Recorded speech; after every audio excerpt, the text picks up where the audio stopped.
오늘 함께 나누신 하나님의 말씀은 시편 62편 1절부터 12절까지의 말씀입니다.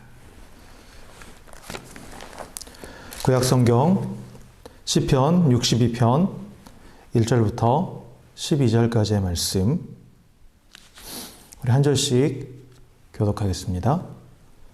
나의 영혼이 잠잠히 하나님만 바라며 나의 구원이 그에게서 나오는도다. 오직 그만이 나의 반석이시요 나의 구원이시요 나의 요새이시니 내가 크게 흔들리지 아니하리로다. 넘어지는 담과 흔들리는 울타리 같이 사람을 죽이려고 너희가 일제히 공격하기를 언제까지 하려느냐. 그들이 그를 그의 높은 자리에서 떨어뜨리기만 꾀하고 거짓을 즐겨하니 입으로는 축복이요 속으로는 저주로다. 나의 영혼아 잠잠히 하나님만 바라라. 무릇 나의 소망이 그로부터 나오는도다. 오직 그만이 나의 반석이시요 나의 구원이시요 나의 요새이시니 내가 흔들리지 아니하리로다. 나의 구원과 영광이 하나님께 있으며 내 힘의 반석과 피난처도 하나님께 있도다. 백성들아 시시로 그를 의지하고 그의 앞에 마음을 구하라. 하나님은 우리의 피난처시로다. 아 슬프도소이다. 슬프도다. 사람은 입김이며 인생도 속임수이니 저울에 달면 그들은 입김보다 가벼우리로다. 포악을 의지하지 말며 탈취한 것으로 허망하여지지 말며 재물인으로도 거기에 마음을 두지 말지어다. 하나님이 한두 번 하신 말씀을 내가 들었나니 권능은 하나님께 속하였다 하셨도다. 주여 인자함은 주께 속하오니 주께서 각 사람이 행한 대로 갚으시니이다. 아멘. 아멘. 할렐루야. 네. 우리가 오늘 읽은 이 말씀은 시편 62편 말씀인데요. 우리가 잘 아는 말씀이죠. 찬양으로도 많이 불려졌던 그러한 다윗의 고백입니다. 다윗의 고백이에요. 근데 이 시편 62편의 내용을 보면, 여기서 보면 사실 다윗이 지금 고난 가운데 있는 거죠. 고난 가운데 있습니다. 그래서 그의 대적들이 지금 그를 합력하여서 지금 공격하고 있다라는 거예요. 공격하고 있다라는 거죠. 그래서 다윗이 언제 쓰러지더라도 또 언제 죽더라도 이상하지 않을 지금 그런 상황에 지금 다윗이 처해 있는 겁니다. 그래서 우리가 정확하게 이 시가 언제 쓰여졌는지는 알 수가 없는데, 그런데 우리 대략 추측해 보건대 아마 사울을 피해서 이제 도망 다닐 때나 아니면 그 압살롬이 반역했을 때, 그 다윗의 아들 압살롬이 그를 반역했을 때 그 피난 가던 그 상황에서 쓰지 않았을까라고 그렇게 우리가 둘 중에 하나로 추측을 합니다. 그런데 우리가 함께 읽은 이 시편 62편의 말씀 여러분 읽어보셔서 알겠지만 이 핵심 주제는 뭐냐면 하나님을 향한 신뢰예요.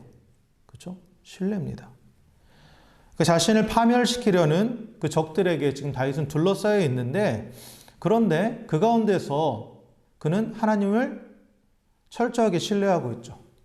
절체절명의 위기 가운데서 염려하지 않습니다. 그리고 또 하나님을 원망하지 않아요.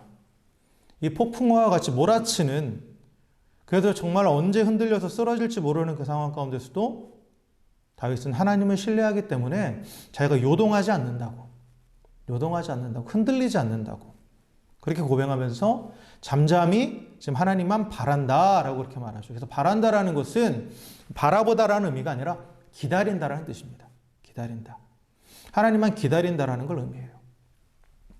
그래서 하나님께서 구원하셔서 자신을 다시 영광스럽게 하실 것을 소망하고 있습니다. 소망하고 있어요. 그런데 이런 개인적인 고백으로만 끝나는 것이 아니라 시편 60편 1절부터 7절까지는 이제 개인적인 하나님을 향한 고백인데, 그런데 그것을 넘어서 이제 백성들을 향해서 8절부터 12절까지는 백성들을 향해서 좀 권변하고 있어요. 그러니까 나만 하나님을 바라볼 게 아니라 너희들도 하나님만 바라라. 즉 기다려라. 하나님의 구원을 기다려라 라고 지금 그렇게 선포하고 있는 거죠.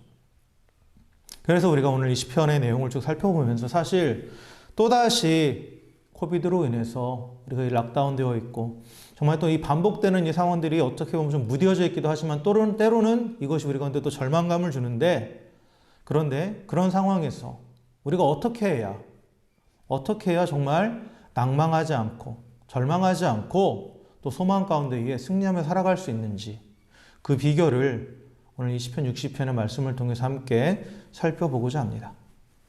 자, 먼저 오늘 말씀에 1절, 2절의 말씀을 보면 다윗은 이 구원의 하나님을 향해서 신뢰의 고백을 하고 있어요. 근데 그 신뢰의 표현은 이 첫 구절부터 분명하게 드러납니다. 그래서 1절에 보면 나의 영혼이 잠잠히 오직 하나님만 바란다 라고 그랬죠. 하나님만 바란다. 여기서 하나님만이라고 표현된 이 만이라는 이 조사에 해당하는 히브리어 원어는 아크인데 이 아크라는 말은 확실히 또는 오직 뭐뭐만 분명히 라고 번역할 수 있는 건 확신의 표현입니다. 확신의 표현. 그래서 이 시편 전체를 쭉 읽어보면 1절과 2절, 4절과 6절에 보면 이 하나님만이라는 그 표현이 계속해서 반복되어 나와요. 그것은 하나님을 향한 다윗의 결연하고 분명한 신뢰의 태도를 보여주는 그러한 단어이죠. 그러니까 여기서 중요한 건 뭐냐면 다윗이 하나님도 기다린 게 아니라는 거예요. 하나님만 기다렸다라는 거죠. 하나님만. 오직 하나님만이 구원해 주실 줄을 믿고 그 하나님만 기다렸다라는 거예요. 그러니까 하나님을 진정으로 신뢰한다는 것이 무엇인가? 그것에 대한 답은 뭐냐? 하나님만 기다리는 거예요. 하나님도 기다리는 게 아니라 하나님도 기다린다라는 건 뭐예요? 수많은 옵션들이 있다라는 거죠. 여러 가지 옵션들이 있다라는 거예요. 그 중에 하나로 하나님을 생각한다? 그건 하나님을 신뢰하는 게 아니라는 거죠. 그건 하나님을 신뢰하는 게 아니에요. 다른 것은 없다라는 거죠. 다른 것은 없다. 나에겐 오직 하나님밖에 없습니다. 그래서 하나님만 기다립니다. 이게 바로 하나님을 향한 온전한 신뢰예요. 그래서 이처럼 하나님을 온전히 신뢰하지 않는 자는 하나님의 구원을 맛볼 수가 없습니다. 왜냐? 하나님이 구원하시지 않아서가 아니에요. 하나님께서 구원의 능력이 없어서가 아닙니다. 하나님 말고도 다른 선택지들이 많이 있기 때문에 그걸 기다리지 못하고 그냥 내 방법을 찾아가기 때문이에요. 그러니까 당장 하나님보다 더 좋아 보이는 다른 구원의 방법들을 찾아서 내가 하나님을 떠나버리기 때문에 하나님의 구원을 맛보지 못하는 거예요. 기다리지 못하기 때문이라는 거죠. 그래서 하나님의 놀라운 구원의 은혜를 맛보기 위해서는 다른 옵션은 없어야 돼요. 다른 선택지가 없어야 된다는 거죠. 오직 하나님만 기다리는 자가, 전적으로 하나님을 신뢰하는 자만이 하나님의 때에 하나님만이 주실 수 있는 놀라운 구원의 은혜를 누리게 된다는 거죠. 그래서 오늘 다윗의 모습을 통해서, 다윗의 고백을 통해서 중요한 원리, 정말 요동치는 세상 가운데서 또 절망하고 낭망할 수밖에 없는 이 상황 가운데서 우리가 하나님의 구원을 맛볼 수 있는 그러한 비결은 뭐냐? 다른 옵션들 다 버리고 하나님만 기다리는 거예요. 하나님만. 내 방법을 찾아서 헤매는 것이 아니라, 다른 것들을 찾아서 헤매는 것이 아니라 오직 하나님만 잠잠히 바라보면서 또 바라면서 기다리면서 그 안에 머무는 것이 이 요동치는 세상 가운데서 흔들리지 않고 하나님의 구원의 은혜를 맛볼 수 있는 비결이라는 겁니다. 다윗은 그것을 분명하게 우리 가운데 가르쳐주고 있어요. 그러면서 이제 이어서 3절과 4절에 보면 다윗은 지금 자신의 현실이 어떠한 현실인지를 지금 이야기해요. 그래서 자신의 형편을 뭐라고 말하냐? 넘어지는 담과 흔들리는 울타리 같다라고 표현해요. 이게 이제 원어적으로 보면 나는 넘어지는 담과 흔들리는 울타리 위에 있는 것과 같다라는 그런 의미예요. 그러니까 자신이 지금 서 있는 위치가 위태위태하다라는 거죠. 위태위태하다라는 거예요. 지금 자신의 상황이. 다윗이 지금 절박한 위기의 순간에 있다라는 거죠. 그러니까 넘어지고 있는 담, 흔들리고 있는 울타리, 그 위에 서 있으면 어떻게 되겠어요? 당연히 쓰러지고 넘어질 수밖에 없죠. 그렇죠? 그리고 또 이 넘어지고 또 흔들리는 이 단어들은 분사형으로 쓰여졌습니다. 그러니까 어느 과거의 한 시점이 아니라 지금도 계속되고 있다는 거예요. 지금도. 이 진행형이라는 거예요. 그러니까 그의 대적들이 지금 넘어질 지경에 처해 있는 다윗을 또 지금도 계속해서 공격하고 있다는 거죠. 그래서 완전히 넘어뜨리려고. 그 공격이 멈추지 않고 지금 계속되고 있는 그 상황이라는 것을 지금 분명하게 보여줍니다. 그래서 이 시편 62편은 다윗이 자신의 위기가 다 끝나고 모든 상황이 다 끝난 다음에 쓴 게 아니에요. 위기의 한복판에서 그래서 정말 이 상황만 놓고 봐서는 언제 쓰러져도 이상하지 않을 그러한 절체절명의 순간, 그 적들이 당장 눈앞에 닥쳐있는 그 순간에 쓴 시가 바로 이 시편 62편입니다. 그런데 놀랍게도 하나님은 이 상황에서 어떻게 합니까? 하나님을 원망하지 않아요. 그리고 나는 오직 하나님만 바랍니다. 하나님만 기다립니다 하면서 절대적인 신뢰를 노래하고 있는 거예요. 눈앞에 적이 닥쳐왔는데도 다른 살 길을 찾는 것이 아니라 하나님만 기다린다라고. 그래서 그렇게 고백하고 있죠. 사실 지금 다윗이 처하고 있는 이 상황, 아까 우리가 둘 중에 하나라고 추측할 수 있다고 그랬죠. 사울로부터 쫓기는 상황이든 아니면 압살롬으로부터 쫓기는 상황이든. 그래서 지금 그들이 당장 눈앞에까지 닥쳐왔단 말이에요. 그런데 이 상황들은 사실 엄밀히 따지면 다윗이 하나님 말씀을 순종했기 때문에 일어난 상황이에요. 일어난 그 결과들만 보면 보세요. 다윗은 자신을 잡아 죽이려고 하는 사울을 끝까지 선하게 대하죠. 죽일 수 있을 때도 하나님이 기름 부은 자이기 때문에 자신의 손으로 그를 처결하지 않겠다. 하나님께 맡기겠다. 그때도 하나님을 기다리는 거예요. 그런데 상황은 계속 더 악화됐죠, 사실. 그렇죠? 사울이 눈앞에까지 쫓아온 거예요. 근데 하나님을 경외하기 때문에 하나님이 기름 부음 받은 이 사울을 내가 내 손으로 죽일 수 없다. 기회가 있음에도. 그래서 놓아줬단 말이에요. 근데 상황이 좋아진 게 아니라 오히려 더 나빠진 거예요. 엄밀히 말하면. 그리고 압살롬의 경우도 마찬가지입니다.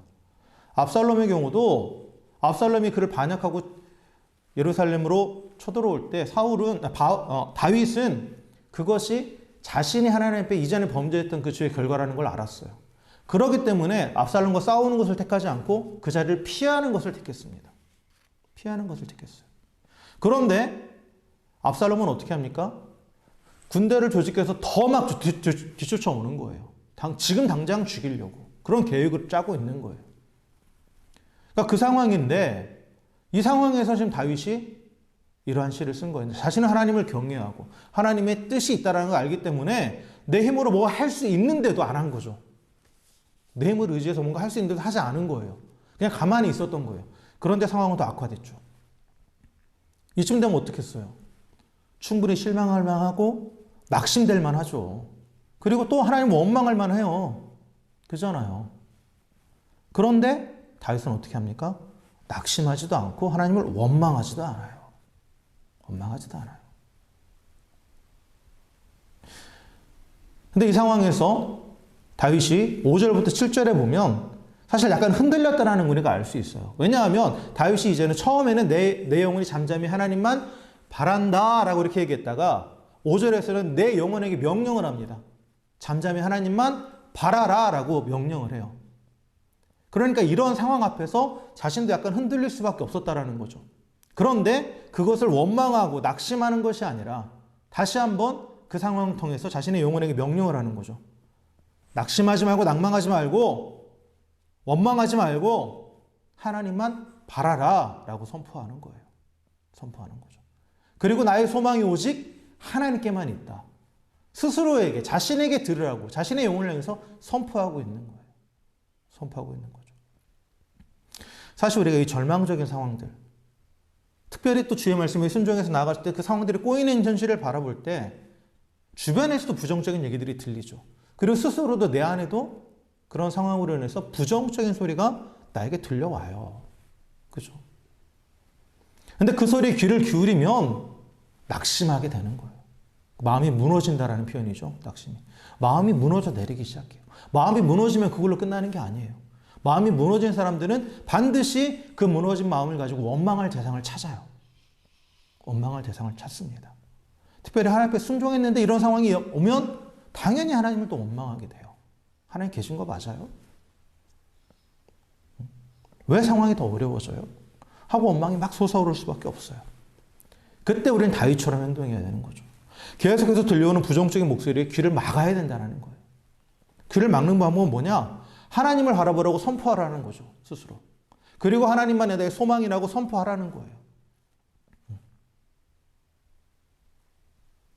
계속해서 그 부정적인 소리에 귀를 기울이는 것이 아니라 오히려 반대로 그럼에도 불구하고 나는 하나님만 기다리겠다. 그럼에도 불구하고 하나님이 나의 소망이시다라고 선포할 때 그때 우리의 영혼이 낙심되는 것이 아니라 또한 우리가 의지적으로 선포하는 그대로 하나님을 바라보게 되고 하나님을 기다리게 된다라는 거죠. 하나님을 기다리게 된다라는 거죠.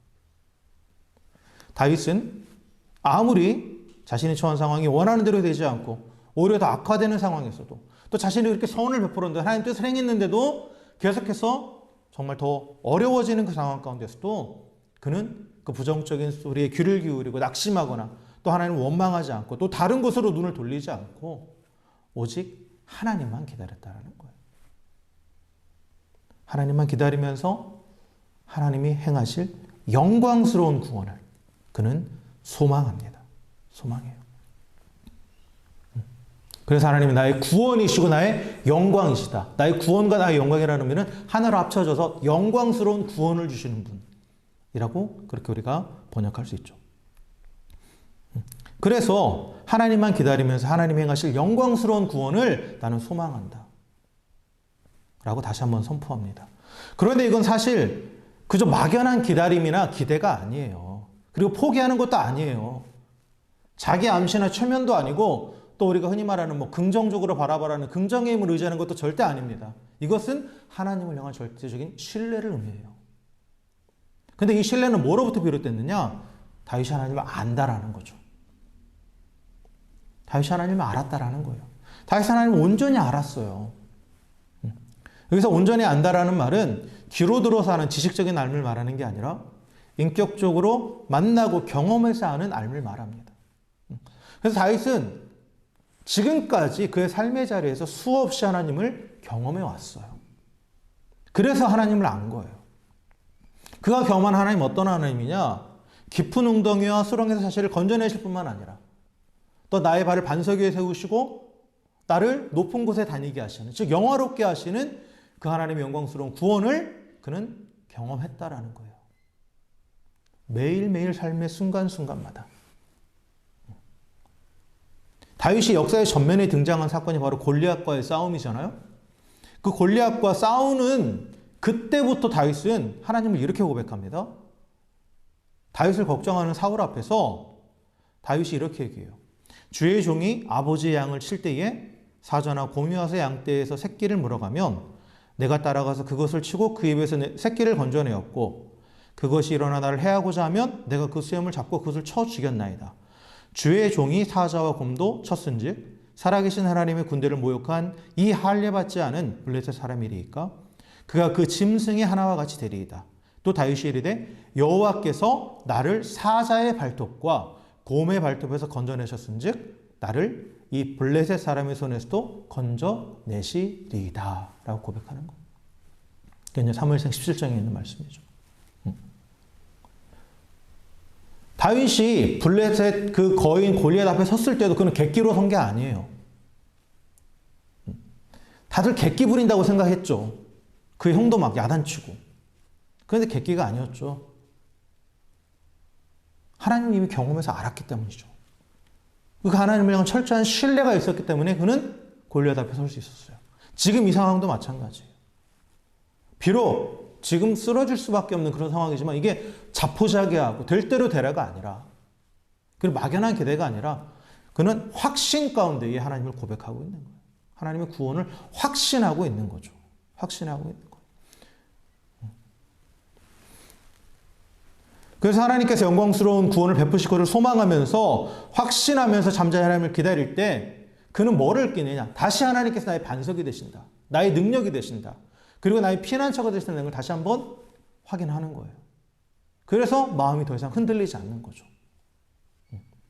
사실 현실을 바라볼 때는 흔들릴 수밖에 없었는데 스스로가 자신의 경험한 하나님을 기억하면서 다시 한번 구원의 하나님을 바라겠다, 기다리겠다라고 선포했을 때 그가 다시 그 하나님 주신 능력으로 든든히 설 수 있게 되었고 그 피난처 안에서 안정감을 누릴 수 있었다라는 거예요. 안정감을 누릴 수 있었다라는 거죠. 그래서 상황과 환경에 따라서 흔들리는 것이 아니라 요동하지 않는 그런 일을 경험했다라는 거죠. 그래서 다윗은 자신이 경험한 이 경험을 이제 백성들을 향해서 외치는 거예요. 백성들을 향해서 권면하는 거죠. 그래서 8절에 보면 백성들아 시시로 그를 의지하고 그의 앞에 마음을 토하라. 하나님은 우리의 피난처시로다. 하나님만이 우리의 피난처이시다. 지금 내가 이런 절망적인 상황에서도 이렇게 선포할 수 있는 것은 내가 그 피난처 되신 하나님을 경험했기 때문이다. 너희도 나처럼 하나님만 의지해라. 그리고 그 앞에 마음을 토해라. 라고 말해요. 나의 개인의 경험을 내 개인의 것으로 끝나는 것이 아니라 이제 확신 가운데에 또한 공동체를 향해서 선포하고 있는 거죠. 그러면서 9절과 10절의 말씀을 보면 이 땅의 권세와 재물을 의지하지 말라라는 내용이에요. 9절과 10절에 보면 이게 하나님을 의지하는 것과 그리고 땅의 재물과 권세를 의지하는 것이 서로 대척점에 있다는 걸 분명히 가르쳐줘요. 가르쳐줍니다. 사실 우리가 잠잠히 하나님을 기다리지 못하는 이유는 무엇 때문입니까? 염려 때문이죠. 염려. 그 염려라는 게 뭐예요? 염려의 사전적인 예제는 한 말씀드렸죠. 염려는 이 같은 자리를 계속해서 맴도는 거예요. 계속해서 맴도는 겁니다. 미래에 대해서 대비하고 준비하는 것이 아니라 그냥 하나의 생각에 빠져가지고 계속 그 자리를 맴도는 거예요. 그러니까 염려는 결국 요동하는 거죠. 가만히 있지 못하는 거예요. 그래서 염려라는 게 그게 막 흔들리고 요동한다라는 표현이죠. 그러니까 다윗은 내가 하나님만 기다릴 때 나는 요동하지 않는다라고 표현하잖아요. 이게 염려하지 않는다라는 의미예요. 염려하지 않는다라는 의미예요. 근데 염려라는 것이 결국 요동치는 거죠. 근데 염려가 왜 생깁니까, 우리가? 염려가 생기는 이유가 뭐예요? 미래에 대한 불안함 때문에 그런 거죠. 미래에 대한 불안함. 근데 미래에 대한 불안함이 있다는 건 뭐냐? 나의 미래를 내 시간으로 내가 어떻게 할 수 있다고 생각하기 때문에 불안해하는 거예요. 내가 어떻게 해야 된다라고 생각하니까. 여러분, 내일은 우리의 시간이 아니에요. 다가오지 않은 내일은 내가 어떻게 할 수 있는 그런 영역이 아니라는 거죠. 하나님 우리에게 허락하신 시간은 지금이에요. 지금. 현재일 뿐이에요. 현재라는 거죠. 미래는 하나님만이 주관하시는 하나님의 영역입니다. 하나님의 영역이에요. 그런데 인간이 그 하나님의 영역을 자꾸 침범하니까 그러면서 내가 주관하려고 하니까 그러니까 염려하게 되는 거예요. 불안해하고. 결국 교만하기 때문에 그런 거예요. 사실 미래에 대해서 염려한다는 것은 그 근본적인 것을 파고들면 하나님의 영역을 내가 침범하는 거예요. 내가 할 수 있다고 생각하는 거예요. 그건 뭐예요? 교만이죠. 교만이에요. 그러니까 교만하기 때문에 염려하는 거예요. 따라서 염려하는 사람에게는 하나님은 없는 거죠. 하나님은 없는 거예요. 예수님도 이 땅에 오셔서 분명하게 말씀하셨죠. 내일 일을 염려하지 말라. 그건 너희 것이 아니다. 너희가 염려함으로 너희 키를 한 자로 더할 수 있느냐? 염려함으로 너에게 뭐가 보탬을 줄 수 있느냐? 아니다. 하늘 아버지께서 다 하신다. 그건 너희 영역이 아니다라고 분명하게 말씀하시죠. 염려하는 것 자체가 하나님 아버지를 부정하는 거예요. 그래서 이 염려하는 사람은 하나님 아버지를 부정하기 때문에 내 힘으로 염려를 해결하려고 그래요. 그래서 내 힘으로 염려를 해결하기 위해서 의지하는 게 뭐냐? 권세와 재물이에요. 사람이 능력과 그리고 물질을 의지한다라는 거예요. 재물을. 그래서 더 많은 권세를 얻기 위해서 더 많은 재물을 얻기 위해서 포악과 탈취 이게 다 뺏는다라는 의미예요. 뺏는다. 이게 악을 행하는 거죠. 더 많은 권세를 갖기 위해서 더 많은 재물을 쌓아두기 위해서 더 많은 재물을 쌓아두기 위해서 악을 행한다라는 거예요.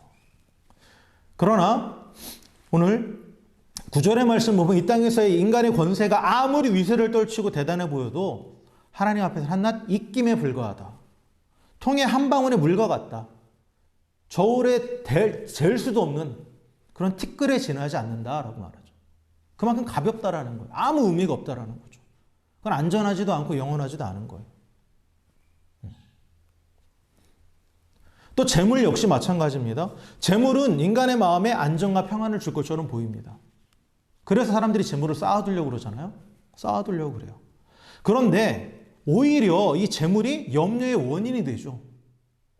어떻게 더 많이 쌓을까? 어떻게 보관할까? 더 새로운 염려가 생기는 거예요, 재물 때문에. 그 재물에 매달리는 마음, 재물을 쌓아두고자 하는 마음은 그 재물과 더불어 재물을 쌓아두는 것에 더불어서 근심은 더 같이 쌓는 거예요. 즉 염려를 더 같이 쌓는 거죠. 그래서 염려를 해결하기 위해서 재물을 만들고 재물을 쌓는데 또 재물이 또다시 염려를 만드는 거예요. 이게 악순환이 되는 거죠. 악순환이 되는 거예요. 그러니까 염려를 해결하기 위해서 의지하는 이 권세와 재물, 결국은 그것을 유지하기 위해서, 또 더 많이 갖기 위해서, 더 많이 쌓아두기 위해서 또 다른 염려를 낳죠. 또 다른 염려를 낳아요. 그래서 그걸 염려를 해결해 주는 게 아니죠. 권세와 재물을 의지했을 때 그게 염려를 해결해 주는 게 절대 아니라는 거죠. 또 다른 염려를 낳는다라는 거예요. 그래서 계속 요동치는 거예요. 계속. 그 상황에 따라서 일희일비하면서 계속 요동치는 거죠. 안정감이 전혀 없는 거예요. 안정감이 전혀 없는 거죠.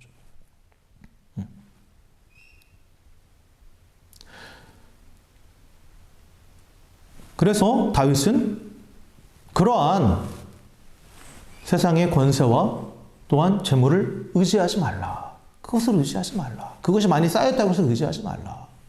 그것은 언젠가 사라질 것이고 또한 또 다른 염려를 낳는 것이지 그게 염려를 해결해 주는 게 절대 아니다. 라고 분명히 말합니다. 그럼 어떻게 염려를 해결하느냐? 염려에 대한 것들. 우리가 염려에 빠질 수 있잖아요. 상황들을 보면서. 다윗도 지금 그랬잖아요. 그런데 어떻게 해결할 수 있느냐? 시시로 그를 의지하고 그의 앞에 마음을 토하라 라고 말했죠. 마음을 토하는 거예요. 하나님 앞에. 하나님 앞에 마음을 토하라는 거예요.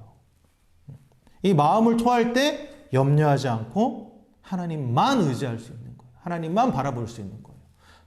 또 다른 염려를 낳는 세상의 권세와 재물을 의지하면서 계속 염려의 그 늪에 빠져들어가는 것이 아니라 하나님 앞에 마음을 토해낼 때, 즉 기도할 때 그 염려의 늪에서 헤어나와서 진정한 피난처 되시고 반석 되신 하나님을 붙잡고 온전히 설 수 있다는 거죠.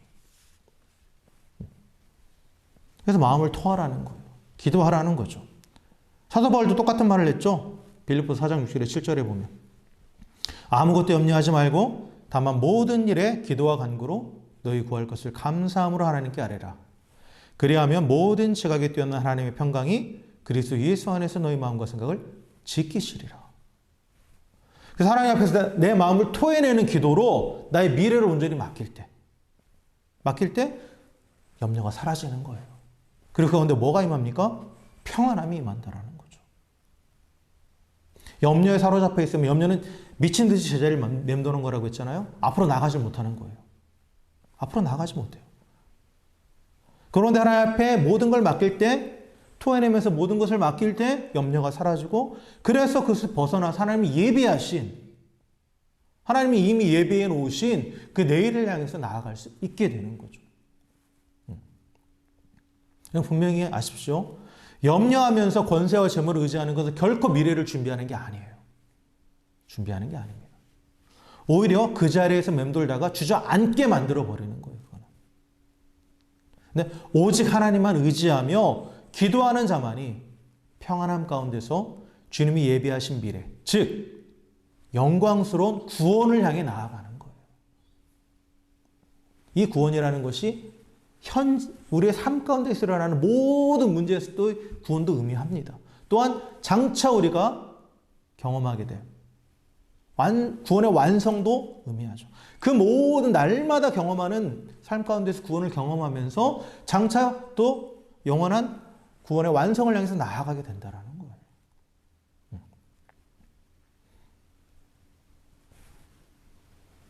그래서 우리가 우리의 현실이 정말 하나님만 바라보는 것이 아니라 다른 것을 의지하고 있다면 우리 현실은 염려가 되는 거예요. 계속해서 염려입니다. 염려만 남아있어요.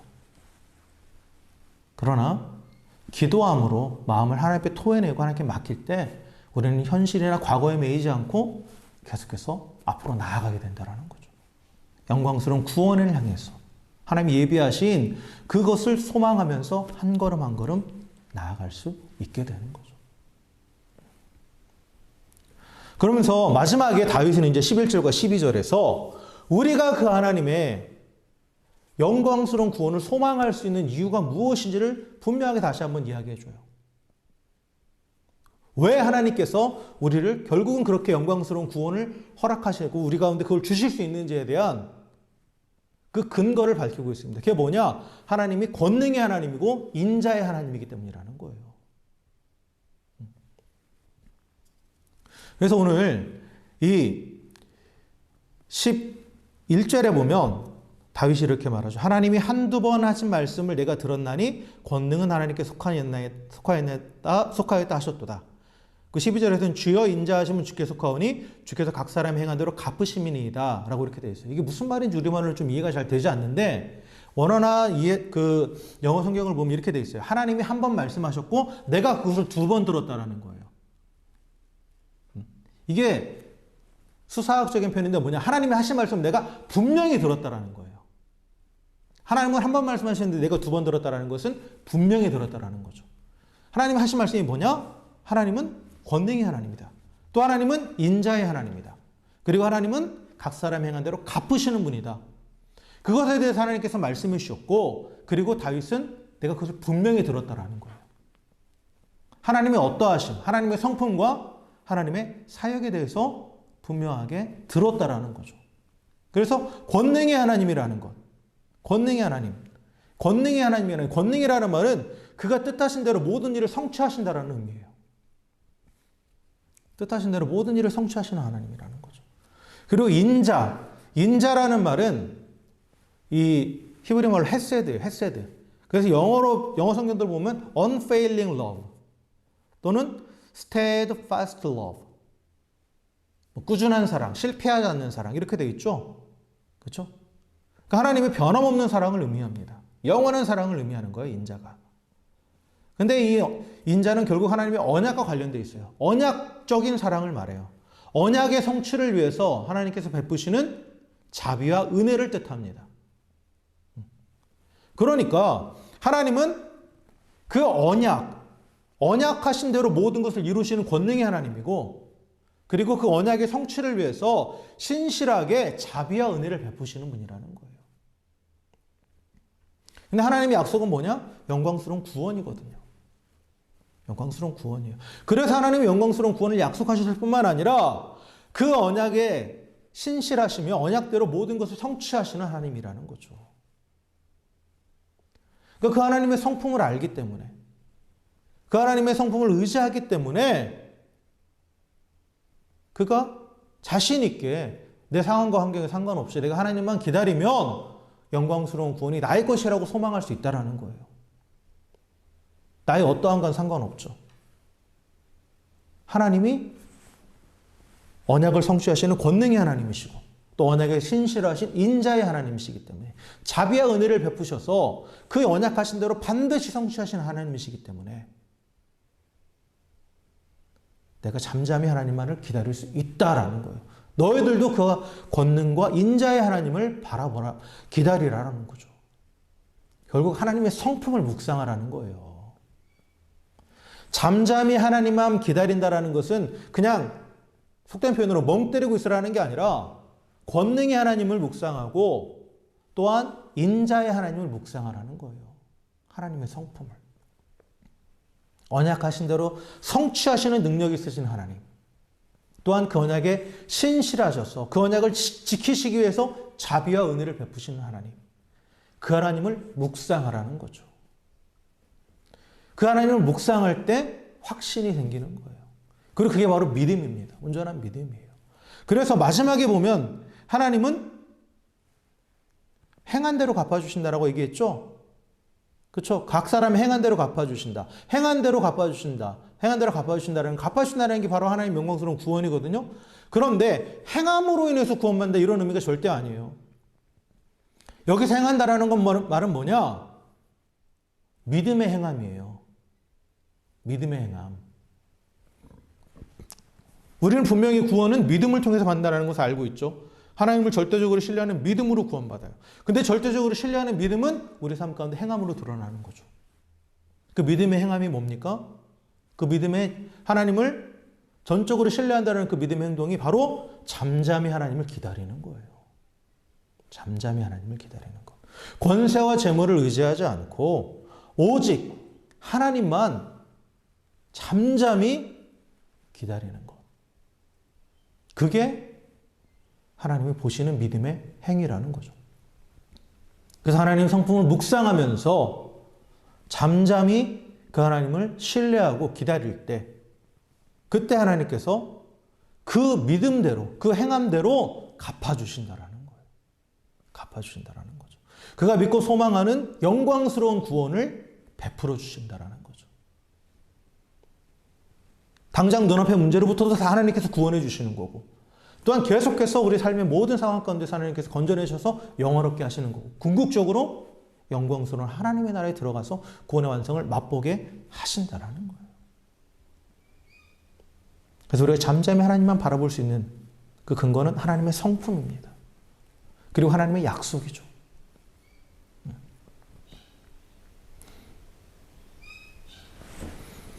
권능과 인자의 하나님을 잠잠히 바라보라. 잠잠히 기다리라. 묵상하라. 이게 다윗의 결론이에요. 다윗의 결론입니다. 말씀을 정리하겠습니다. 이 절체절명 위기 가운데 있었던 다윗은 그 상황을 통해서 부정적인 생각이 들려있을 때 자신의 영혼을 향해서 외칩니다. 내 영혼아 잠잠히 하나님만 바라보라. 하나님만 바라라. 하나님만 기다리라. 라고 그렇게 명령하죠. 그리고 그 가운데 다시 한번 확신을 얻게 되는 거예요. 하나님만이 나의 힘의 반석이 되시고 하나님만이 나의 피난처 되신다라고. 그래서 그 안에서 안정감을 누리면서 이제 그 하나님의 은혜가 너무 벅차올라서 백성들을 향해서 외치는 거예요. 너희들도 하나님만 기다리고 하나님만 의지해라. 하나님만이 영광스러운 구원의 소망이시고 반석과 피난처가 되신다라고 그렇게 선포하고 있습니다. 하나님을 잠잠히 기다리는 것은 바로 하나님의 성품을 묵상하는 거예요. 하나님은 어떤 분이십니까? 언약하신 대로 성취하시는 그 뜻하신 대로 모든 것을 이루시는 권능의 하나님이십니다. 또한 하나님은 그 언약에 신실하셔서 언약을 이루시기 위해서 자비와 은혜를 베푸시는 그 인자를 베푸시는 그러한 인자의 하나님이십니다. 그래서 그 하나님의 권능과 하나님의 인자, 즉 하나님의 자비와 은혜를 묵상하는 것이 잠잠히 하나님을 기다리는 거예요. 이 하나님을 바라는 겁니다. 잠잠히 하나님만 바라는 인생은 흔들림이 없습니다. 흔들림이 없어요. 고난이 없어서가 아닙니다. 시련과 시험이 없어서가 아니에요. 흔들리지 않는 반석이신 요새이신 하나님께 붙어있기 때문에 그런 거예요. 그 하나님 안에 거하기 때문에 그러는 거죠. 우리가 이 땅을 살아가면서 우리 삶 가운데 계속해서 문제가 발생할 것입니다. 때로는 너무나 힘들어서 절망적이고 낙심할 수밖에 없는 그런 상황들도 계속해서 일어날 거예요. 그러나 그 상황 가운데서 우리는 다른 어떤 방법을 찾을 것이 아니라 우리에게는 오직 하나님밖에 없습니다. 나는 하나님만 기다립니다. 잠잠히 하나님만 기다립니다.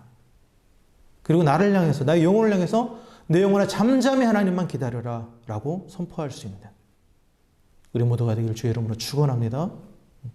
세상의 권력과 재물을 의지하면서 내가 나만의 방법을 찾아서 하나님을 떠나는 그런 어리석은 자가 되지 않고 권능의 하나님, 자비와 은혜의 하나님을 묵상하면서 염려가 아닌 기도로 하나님 앞에 나아가십시오. 하나님 반드시 그 믿음의 행위를 다 보고 계십니다.